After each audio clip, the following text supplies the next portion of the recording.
is taking the elevator, Chi soon stops the doors and tries to give her a gift to confess his feelings for her, but she turns him down and forces him out of the elevator. Sometime later, Captain Huang announces they've received orders to leave the rig. Since they can't find oil, the operation has been cancelled. Jun gets angry, saying that they shouldn't give up that easily, then stomps out of the room refusing to give up. Dong-su goes after her and tries to comfort her, but he only makes things worse. A few hours later, a helicopter drops Jungmin in Sector 7.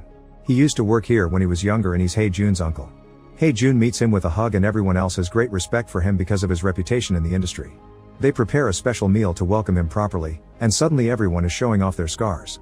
Huang disapproves, saying scars are only signs of carelessness, but Jun shows her own scar and says that the value of scars isn't something that their captain could understand.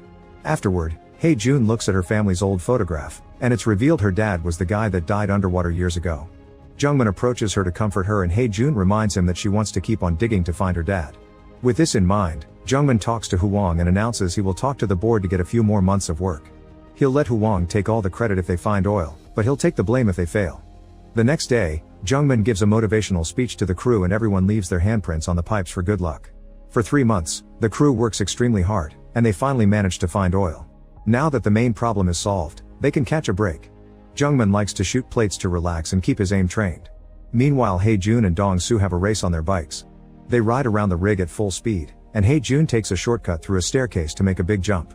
However, when she's about to reach the end, Dong-su manages to get there first by making a huge jump that impresses Jun. Dong-su reminds her that if he won she had to kiss him, but she's cheeky and barely pecks his face instead of giving him a proper kiss. Afterward, Jun and one of the crew members put on their gear and dive into the sea to check the structure underneath the rig. When they check the pipe, they notice damage on the metal and begin working on fixing it. Up in the rig, a strange presence begins sneaking around and hits the rope that is holding Jun's crewmate.